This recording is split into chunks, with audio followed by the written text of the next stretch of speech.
Welcome to the Think Fitness Life podcast, where the mind and gym come together to help you live your best life. Hosted by two fitness professionals and your personal trainers, Matt Gluckman and Eric Menchie. Welcome back to the Think Fitness Life podcast. This is our 2020 in review. Bum, bum, bum. That's really what it should be, right? This has been quite a crazy year. But Absolutely. before we go into the pluses and minuses of the year and reflecting on the year, we have our weekly workout delivered by our very own Chief of Training Operations, Eric Menchie. So we have, for this workout, squats, push-ups, front plank, alternating reverse lunges, side plank, left side plank, right side. The concept of this one is going to go through each exercise, back to back to back to back to back to back, then rest at the end. Your rep schemes for the planks are always going to be 30 seconds. For the movements, you're going to start the first round is going to be 15 reps per exercise. Then we're going to go 12 reps per exercise, 10 reps per exercise, then 8 reps per exercise, resting 2 minutes between rounds. If it's less rest, then better off. So it's going to keep that heart rate in. And then for the finishing conditioning, it's going to be a wall sit. But now we're going to kind of seesaw this wall sit. The rest intervals for the wall sit are always going to be 20 seconds. So the first set is going to be a 20-second wall sit hold. Then you're going to rest, up to 30-second wall sit hold, rest, back to 20-second wall sit hold, rest, back to 30-second wall sit hold, rest, 20-second wall sit hold, rest it, and then finish with a 30-second wall sit hold. Your legs are going to be shaking here. Yeah, your legs are going to be shaking and probably giving out on you. Yeah. A little fun one for the quads the next day, but kind of it keeps everything going with the isometric holds. It's kind of a mental challenge with the conditioning here. That's what we want it to be. And the other reason for this workout that we wanted to include in this episode is just the fact that most people are going to be out of their routine. They're going to be traveling. They're going to be visiting family or just away from their gym membership, away from equipment. So we wanted to find something that was going to be challenging but doable for most of our listeners. Yeah, basically everyone. If you have weights, you can add weights to this. If you don't have weights, you can do everything body weight. It's sort of one of those universal ones where it's not like, oh, I don't have dumbbells, I can't do anything. It's all there. If you don't have weights, you can still do it. If you have weights and you want to add them, even better, do it more. Love it. So when we talk about 2020, I think it's really always important, and it always kind of intrinsically happens at this time of year. People look back and they reflect on what went well and what didn't go so well, and it helps them scout their goals out for the next year. It's pretty easy to figure out what didn't go well this year. We could that'd be a whole episode in and of itself. We don't need to talk about that. What we can talk about is what went well this year. I think in terms of personal goals, that's probably what we should talk about first. So I didn't do anything well this year, so I'll let you talk about what you did well this year. I think for a lot of people, it's been a battle, like a tug of war. But I think what a lot of people and I realize is the resiliency of not having our normal system of, hey, I have a gym, I have weights. How do I figure out my exercise routines with different things that I've accumulated over the years or equipment that I've gotten, and then helping clients and other people do the same thing. How can you figure out how to make a workout with one kettlebell and make it last?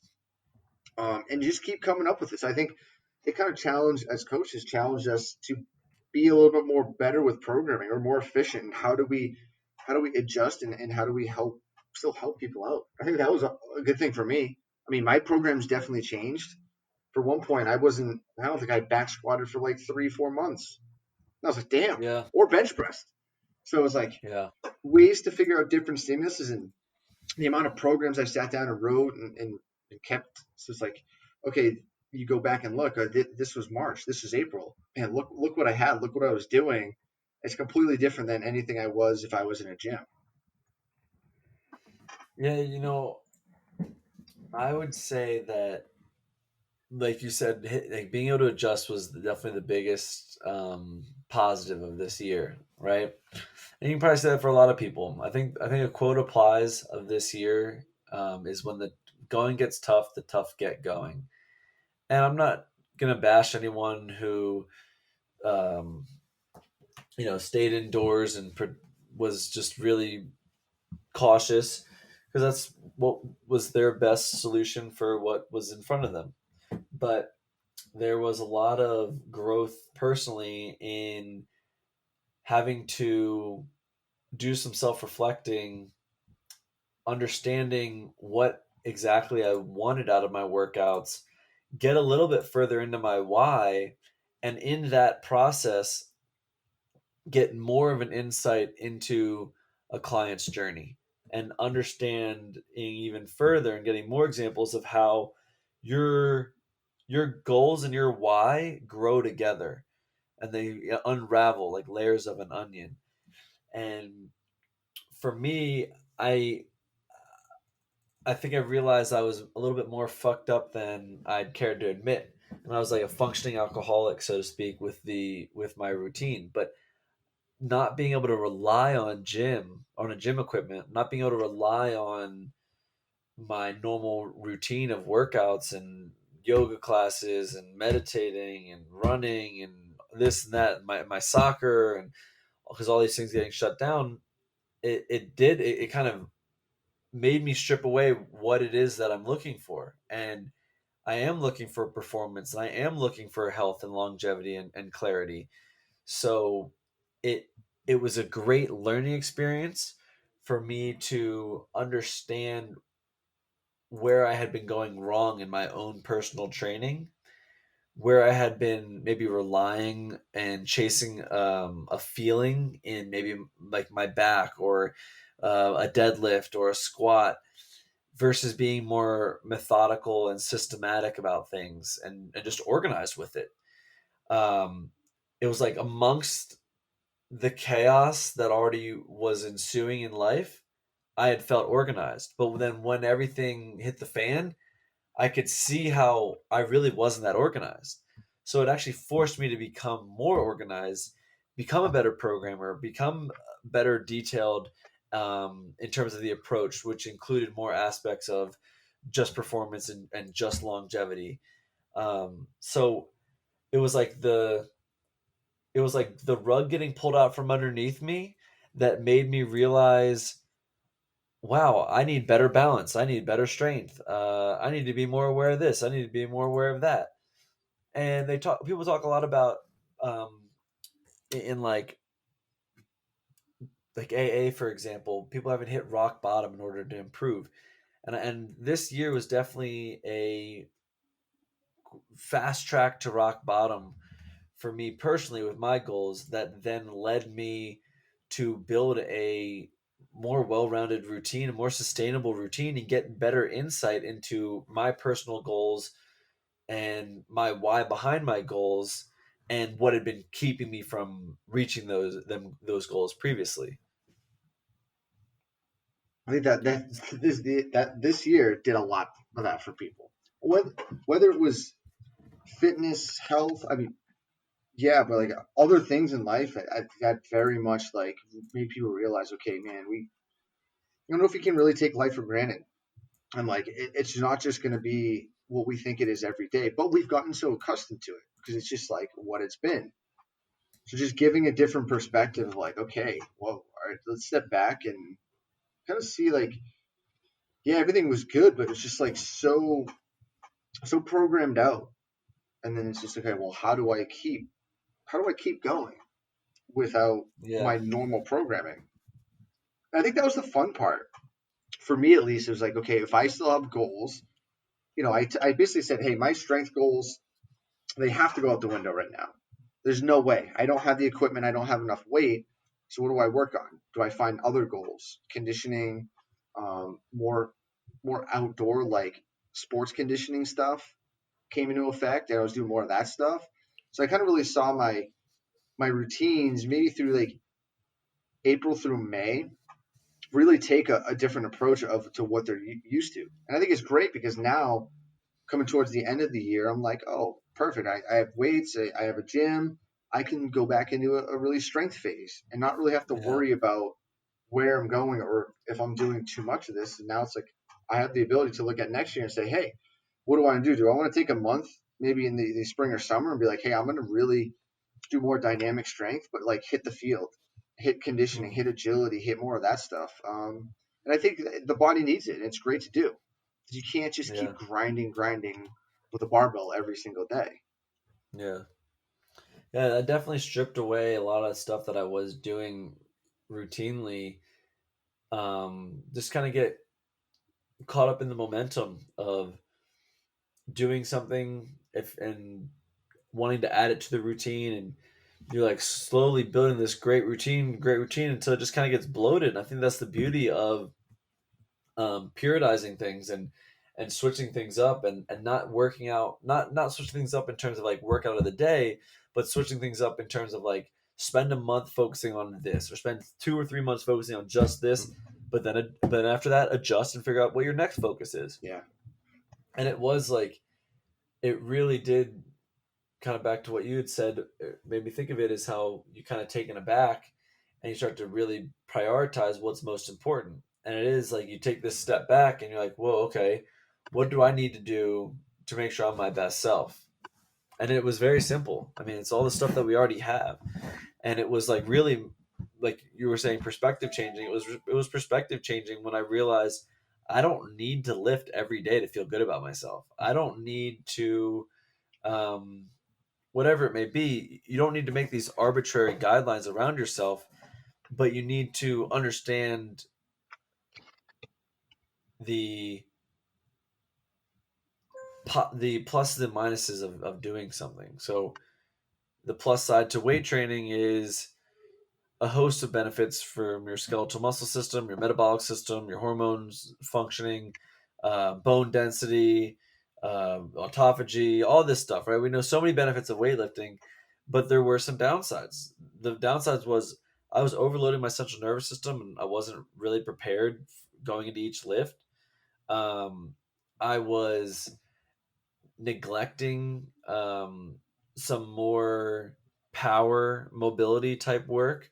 So being able to maintain like a squat or a snatch form or a hang clean position, and rather than just working on the heaviest weight I can get, working on dropping under the bar fast or getting my hips low or whatever it may be, like driving my hips through the bar, and working on more fundamental goals rather than outcome goals based upon a number.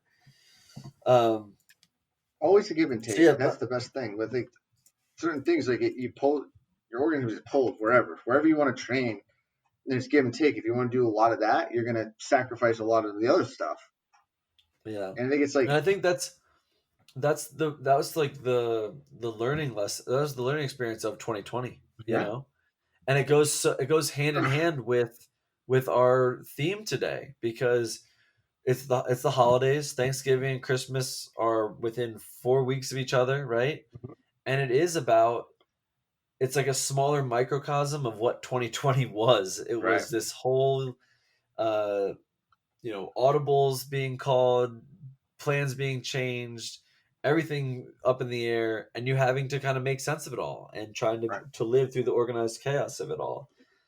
You know, I don't know how many people are not going to be traveling this year, but most of the times holidays throws people off of their programming because of their schedule, their travel, their diet, their sleep.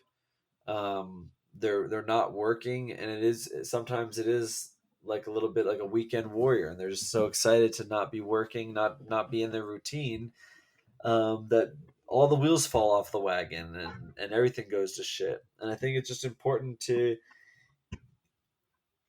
go through those moments to find your real why, but then to also know how you're going to adjust. So um Thanksgiving, what are your plans, Benchy? Are you leaving?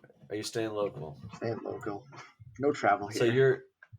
you're your routine's not going to adjust at all. You'll be pretty much be able to stick with your exercise routine, your nutrition program. You're pretty disciplined. I feel like you on Thanksgiving Day, you probably just stock up on turkey and plain potatoes. You gotta have a little fun on Thanksgiving. Yeah. It'll be a little different this year. We're for our first time, like we're actually our gym's closed for Thanksgiving through the whole weekend. So it's like usually we're kind of open the days after, but now we're closed, and I think it'll be the same. Um, but I think it's also interesting is like if people aren't traveling a lot, they're gonna try to they're gonna look for some normalcy because like you mentioned, everything's been chaotic this year. Usually the holidays get chaotic and people like that because it's like a break from what's normal. Now I think I kind of what I've heard from people is like it's flipped. Like people are going to look for normalcies within the holidays, which can be good or bad, right? It could either pull us one way, be like, hey, we want to travel or we want to stay local with family, or they're going to be like, hey, I need some normalcies. It's the holiday. I need to go find some joy. I might let my guard down a little bit more. And that's the big thing why we have this one at the end of the year is as we're getting to the holidays, right? We're here.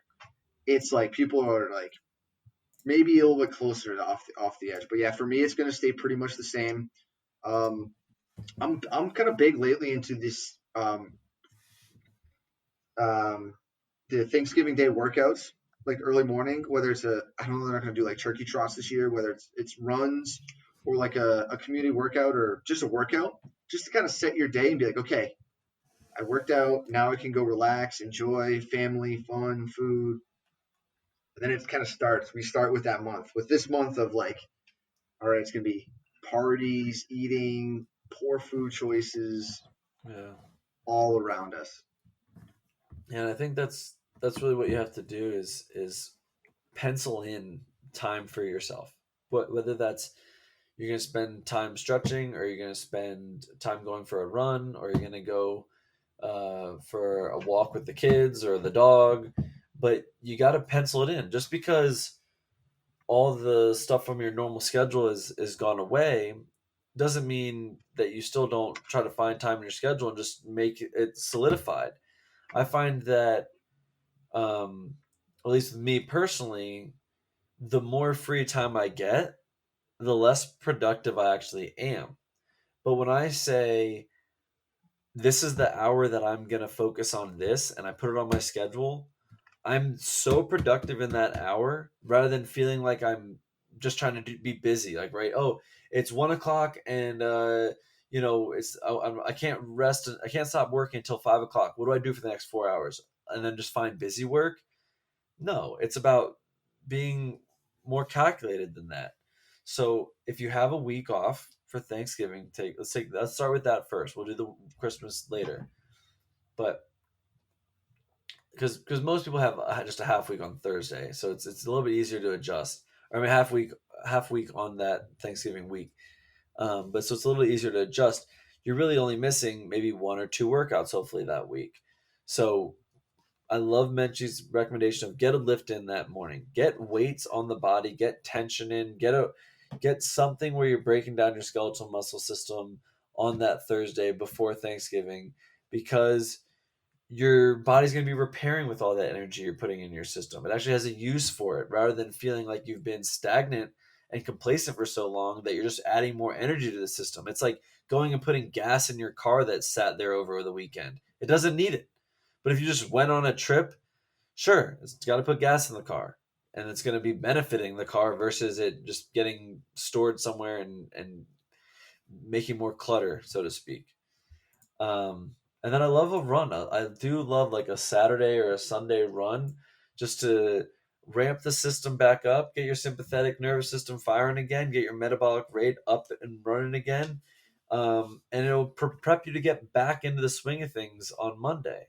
I Yeah. think too many times people take Thanksgiving and Christmas and they blend them to one, and just all the wheels fall off. They don't do shit. They don't care about their diet. They don't care about how well they sleep. They won't care to get motivated to find a time to run or to work out. And they'll do it for 4 weeks. So they'll make that excuse of, well, what's the point? Because it's only going to go to shit again because of Right. December anyway. It's like, no, make the dip happen just ever so slightly in Thanksgiving and prepare to stay above water for December, and then let it dip again over Christmas, and be prepared to hit the ground running starting the new year fresh again. Yeah, it's an interesting mindset as it comes like that. Just like, okay, well, I'm gonna pack it in, right? It's kind of sort of like if you're up, in sports, you're up like 3 goals and none in soccer. You're like, okay, I'm gonna kind of like dog it for the last like 15 minutes. Like, yeah, but a lot can change, and we've seen in games that a lot can change. So it's like, why would you want to set yourself up for that? So even if you do, like you said, like the micro, it doesn't have to be 4 or 5 days a week, but maybe every other day you're getting some sort of physical activity, a run in. Maybe it's not an hour of working out, but it's something to keep you in the reminder of your body, like, okay, we're still going to function. We know what's kind of coming up. So there's not like it's not a rough re-entry into the atmosphere of the New Year's resolutions and what because so this year is going to be a little bit different. Now, usually it's like, okay, slippery slope, 4 weeks. Let's jump off the deep end and we'll see what happens January of the next year. But Yeah, now that's with one nothing, way that works for people, I right? guess. But not the options might not be there for people. It's not going to be like you're going to see, hey, gyms, hey, we're going to have New Year's resolutions. Come here, come here, come here. People, it might be a little bit more challenging for them to find out how they're going to do their New Year's resolution. So people need to start thinking now, okay, what is my overall plan if I do decide, which I hope you don't, anyone listening, that they're going to take that slippery slope down. How are you going to dig yourself out if there's no gym option available, if weight equipment's not accessible, and you're here stuck with, okay, well, it's winter here, I'm not able to run outside, I'm limited because I don't really know what to do inside, what the heck to do? So that might cause a huge problem coming into this holiday season this year. Is people might not be looking at that aspect, but when it comes, it's gonna be like, holy smokes. Yeah. And we hope people don't get that. We hope you start, okay. If we keep it going, Well, we'll but I roll think with it. you're talking about something very important, which Yeah, is just that you can't rely on anyone or anything or any exactly. place to do it for you, and it's a little bit daunting at first and a little breathtaking at first, but it should be relieving. It should be relieving to know that what you need to do for your health, you already have innately within you, right? Like whether you can, if you can move, you can move, right? That's all you Yeah, need to do. If you know that you should be doing something but you don't want to do something, well, that's called discipline. Doing something that you don't want to do but that you should do anyway, that's holding yourself accountable, that's pushing yourself. So you have to be the devil and the angel on your own shoulder and decide when it's time to listen to the angel and when it's time to listen to the devil, of because there are very real obstacles standing in people's ways coming forward through these holiday seasons. And I think what can happen too is in people's minds they'll be like, well, I can't squat because my knee hurts. Well, I can't do this because I have asthma. And sometimes the obstacle is the way. Sometimes you got to kind of push yourself a little bit. I'm not saying go ahead and stress your cardiorespiratory system if you have asthma, but do it in a methodical way. You probably have an inhaler, you've referred with a doctor, they told you how to monitor it, and they told you how to have the tools in your tool belt so that you can make sure you're still exercising appropriately, but keeping that in mind so you stay safe. right. Um, so it takes a lot more out of the individual when you can't rely on someone else to do it for you. But again, that should be relieving for people to understand that all it comes down to is planning, knowing why you're doing something, and executing. Yeah, So if there's one thing that you do in your downtime over these holiday times, it is reflecting on what went well this year and looking forward and scouting for the future and figuring out what you want to accomplish for the next year. And I think a good example I wanted to start with was just doing it for Think Fitness Life, about what we've done, and kind of just basically just give people an example of how to reflect. Yeah, So because you can't take this year as shitty as it's been. Um, and there's people out there in a lot worse situations. We always kind of get to look at some of the good that's brought out in life. It's like you said, what things went well. So yeah, we could sit here, and anyone could sit here and say, okay, this went bad, this went bad, but we learned from those mistakes. But like, hey, what went well?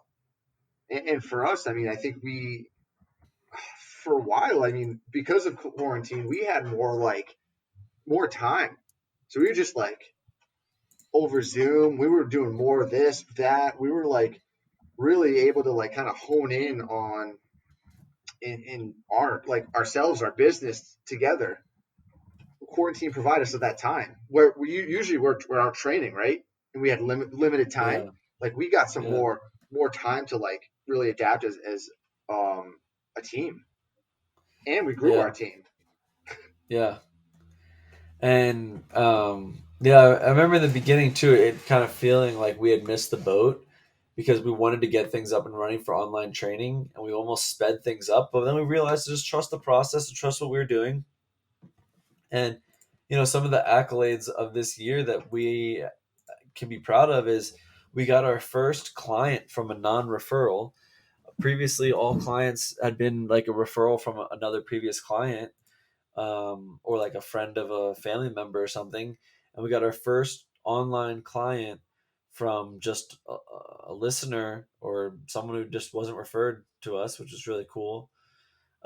We hired our first team of in-house marketing professionals, and that's really cool because that's not what we do best. That's not what we like to do. We like to work with clients. We like to really hone in on our skills and perfect our craft. And we don't want to be wasting our time worrying about social media and things like that. And but quite frankly, they're like online resumes these days. So we knew we couldn't avoid it. We didn't just say forget it, but it felt good to have to generate a good revenue where we're both happy, but also now be able to invest into the business more. Um, we were contracted to build a company's wellness program. That was the first time this year. And the last one is just we were contracted to design a generalized fitness program for a gym's group fitness program or system. And it just felt really cool because we've started this 3 years ago now. And well, this will be completing our third year, so it'll almost be 4 years ago now in a couple of months. In March, it'll be 4 years.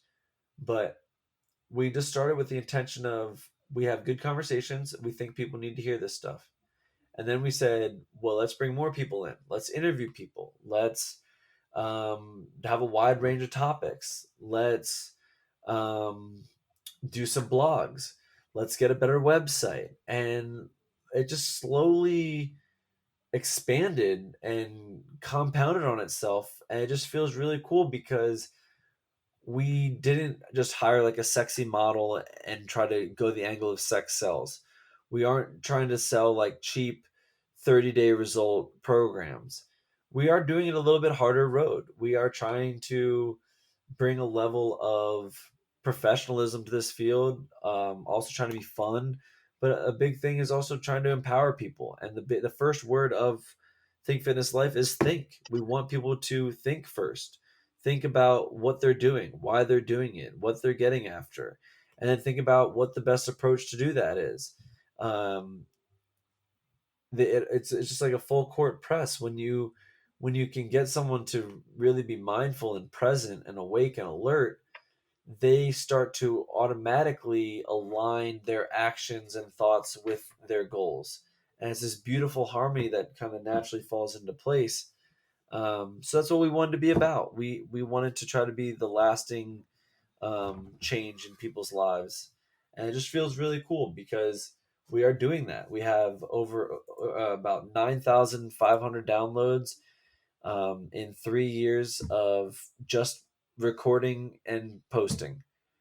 Literally no real marketing until this last month of just getting ourselves in organic marketing channels and our stuff out there. Um, and that feels really cool because just a classic. If you record it, they will listen.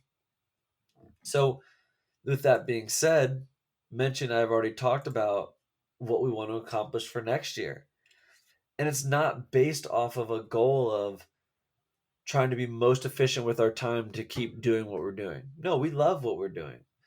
We're not trying to be uh, make the most economical advantage with what we're doing. You fall short of the artist at that point. There's a fine line between the artist and the entrepreneur, and if you solely focus on the dollar, you start to drain the artist and become more the entrepreneur. And I think there does need to be a balance, but there's a healthy way to do it. And um, I think with that being said, our goals for the next year are based upon things that we wanted to dedicate time to, that we wanted to have available for people, so that we have another um, mode of education for people. So right now we have the audio podcast, we have the writing for blogs. We want to put together a YouTube series. We think it'd be really fun, for not only for more visual learning people, but then it allows us to kind of have some fun with it, throw a little bit more humor into the field, and you know we'll see how it goes behind camera. I might lock up and be frozen, but the idea is that we look for another thing. Where do we want to direct our time that we can build something else that um, coexists with what we're already building and for what we're building it for. And taking like structures and models with like what we use, people can do that in their everyday lives. Like finding their next, people say finding their next mission, finding their next goal. I don't know if I really like the word goals anymore. I feel like it's sort of just been like overused. Like I do like it, um, but it's sort of like Yeah. find your next best version of yourself. Like you said, like what is it that you want to bring to other people, or what is it you want to bring to the world that you can give, right? Whether it's your time, your talents. I think that's a big aspect, and that's where we're looking at it as like, okay, we have this year, it's been bad. Okay, everyone's dealing with this. How do we take what we're learning and what we're doing and make more and give more? Because at the end of the day, like it's great to help educate people on you know exercise, nutrition, mindset, and get the voice out, right? Because if I train someone for an hour and I train 6 a day, I'm only talking to 6 people. But if I can reach more, or we can reach more people, have more information, like that's a great goal for us. Is keep expanding so people are like, hey, okay, I understand this. I don't. Let me contact you. Well, how can we help you understand? So it's always looking to take that next step in this growth mindset approach that we like to build out here. Never fixed, ever growing systems. No, and to that note, I mean, that was part of us hiring people, was hiring someone to help us with the website, because that wasn't our bread and butter. I'm not Um, good at that stuff. yeah, and just respecting other professionals, and looking at it as, I'd rather spend my time doing what I love to do and what I'm passionate about and what I feel like I'm best at, that I'd rather spend this money to free up my time away from this project that's more background stuff, so I can do what I love again. And I think there's so much value in investing in a professional. This quote kind of applies to this moment. I know what I know, and I know what I don't know. There's so much power in knowing what you don't know, because then you know how to seek someone who does know what you need to know. And now you know. um, but I think oh man, I had another. Oh, so another piece you were talking about is how you don't like the word goals. And I totally agree, Threw but I that out haven't there. really figured out another terminology for it. But there's Yeah. been, my mom sent me this whole article and I thought it was really interesting. It was about when happiness backfires.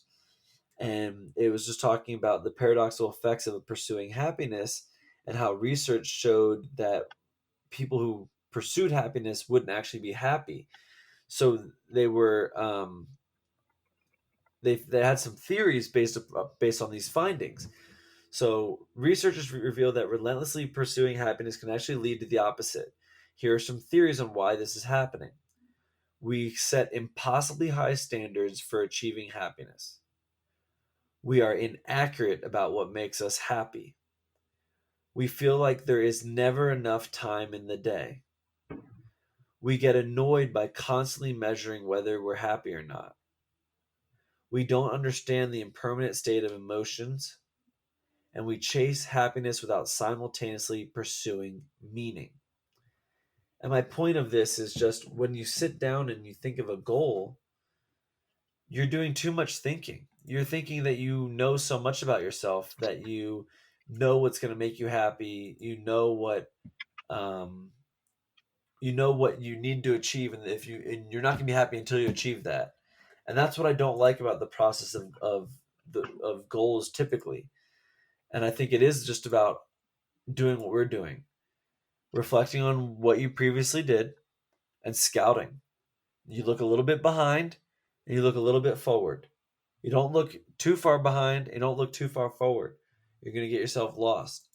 But if you look back and you say, like for me, for example, um, I love where my numbers are at for strength, but my mobility has suffered and I want to be more explosive. I want to learn Olympic lifting. Boom. That's it. That's my goal, to learn Olympic lifting and improve that and hone in on that. And within that, there are little checkpoint goals. I'd love to, but with the checkpoint goal, it has to align with your bigger goal. So I want to get good at Olympic lifting. So my checkpoint goal is 30 for 30 reps before my strength lifting every day I lift. And I'm looking for quality of movement of those 30 reps.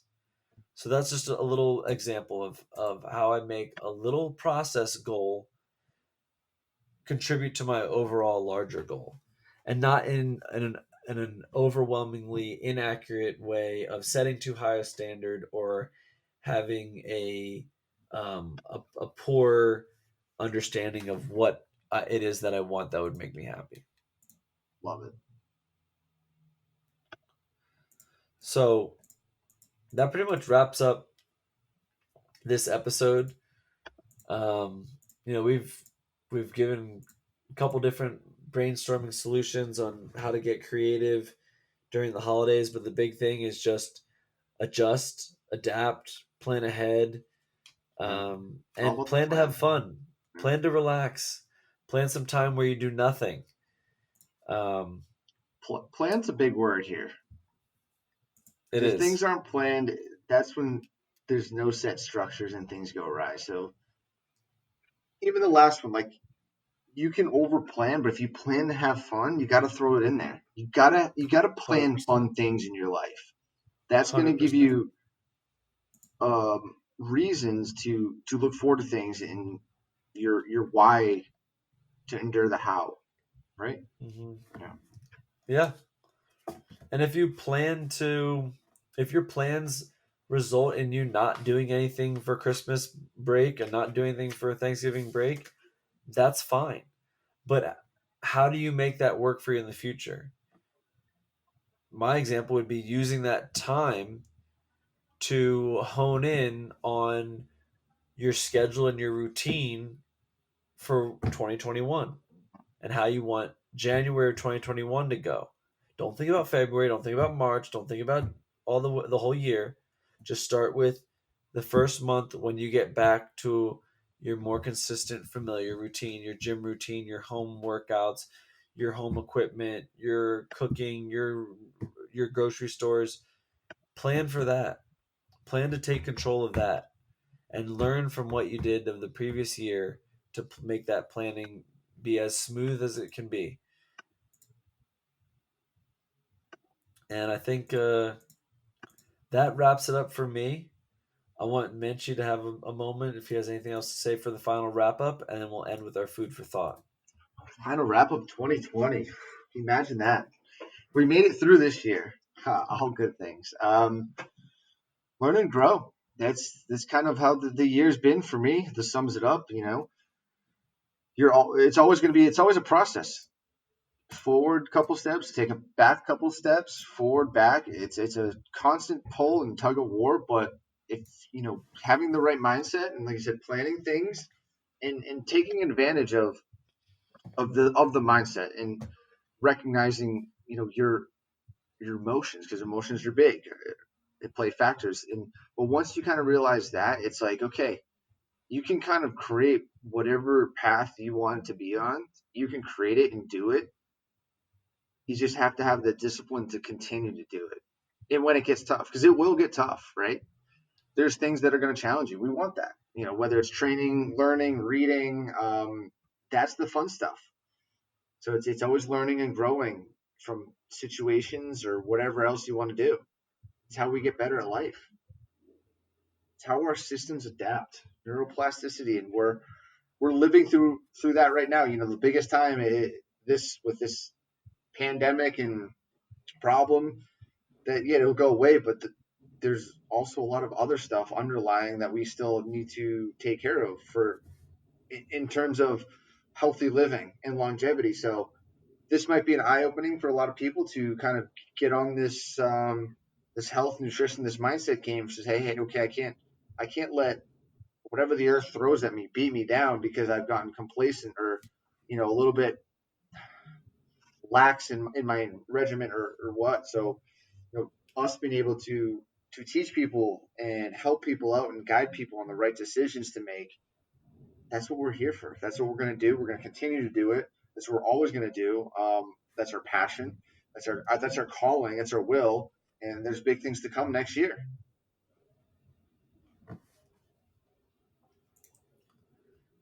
And I think I just want to end with our food for thought, which is the arrogance of success is to think that what you did yesterday will be sufficient for tomorrow.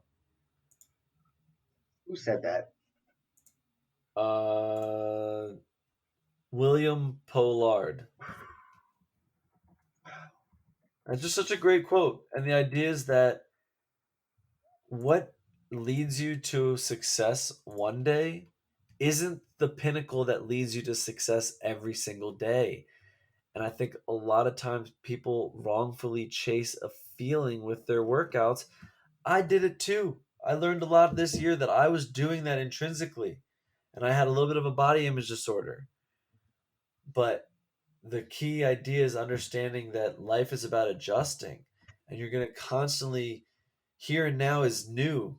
Here and now is new, right? Every moment is a new moment. What are you going to do with it to make yourself the most successful you can be, to be the best human you can be, to be the best father you can be, to be the best husband or spouse that you can be, to be the strongest but the nicest that you can be? These are all important traits of a quality of life. Community, right? Family, love, success, however you define it in terms of the smaller details. Figure out what you need to do to keep on that balanced bicycle. All right. Well, we'll see you next year.